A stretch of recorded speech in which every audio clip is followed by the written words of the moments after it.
We live in extraordinary, indeed frightening times.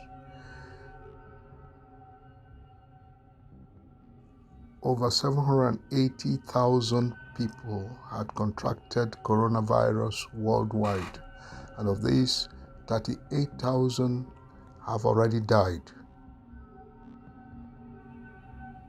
Times like this call for serious introspection to find out from the Lord what exactly is going on now. There are different ways of inquiring of the Lord. One of them is through prayer and prophecy. But there is also a second way, and this is through looking through what has been prophesied in the past, particularly from the scriptures. Making inquiries like this are not new. They are very, very biblical. Of course, it's important to know how to make such inquiries. It's very important to know how to ask such questions and when not to ask them. For instance, we read in the scriptures of the case of Zachariah. This is in Luke chapter 1 from verse 5. There was a priest called Zachariah.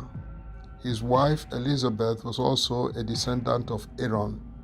Both of them were righteous in the sight of God, but they were childless, and they were both very old. Once, when Zachariah's vision was on duty and he was serving as priest before God, an angel of the Lord appeared to him. But the angel said to him, "Do not be afraid, Zachariah. Your prayer has been heard. Your wife Elizabeth will bear you a son, and you are to call him John." But Zachariah asked a question. "How can I be sure of this?" he said. "I'm an old man, and my wife is well along in years." What lesson do we learn from this? Well, in the case of Zachariah, he ought to have known better. He was a priest. He had been praying for a child. He had been seeking for a child. So when the angel came, he should have just rejoiced rather than ask unnecessary questions. So in his own case, the inquiry was absolutely uncalled for. But let's take another example. In Exodus chapter 3, we read concerning Moses. Now Moses was tending the flock of Jethro, his father-in-law, and came to Horeb, the mountain of God. There the angel of the Lord appeared to him in flames of fire. Moses saw that though the bush was on fire, it did not burn up. So Moses thought, "I will go over and see this strange sight, why the bush does not burn up." So here is another example of a person who sees something strange and goes to make inquiry. Now, in the case of Moses, of course, we know he didn't get into trouble for his inquiry. He saw something unusual. He naturally was inquisitive. He made inquiry, and the Lord spoke to him out of the burning bush.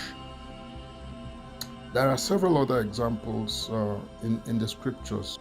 Very strange events are happening in our time. We need to ask questions. We need to say, what is really going on? What is happening? What does this thing signify?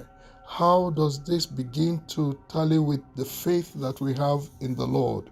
What does it tell us about the events around and about us? Now, our world had been very settled. Everything had been peaceful. Everything had been going normally. We got used to the normal way of living, and everybody had been living his own life, rich or poor, able or unable. We were able to manage our affairs, and things were going as we expected. But then there was an unexpected interruption by coronavirus. all of a sudden, people are becoming ill, not just in one corner of the world, but all over the world. Not just one group of people, one race of people, but all races. Not just the rich, but also the poor. Everybody is being affected and afflicted by this virus, and many are dying. And the rate of spread is such that it's unpredictable which way it will go. So there is a very big unexpected interruption. This is the time for us to open our scriptures, search the scriptures, and see what it is saying about the times we are passing through. This is not the time to just fold our hands and keep quiet.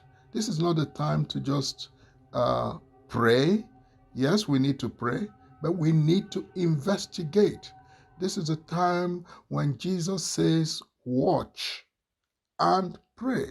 You have to watch first. You have to know what is going on. You have to find out what the situation is, because our situation has been altered. Something strange is going on. We need to make a serious investigation. And then based upon that investigation is a time for action. And that is the basis of this message. It is time for us to investigate. It is time for us to search the scriptures. It is time for us to ask questions. It is time for us to say, what in the world is going on? And by the grace of God, we will begin that in our next talk. God bless you.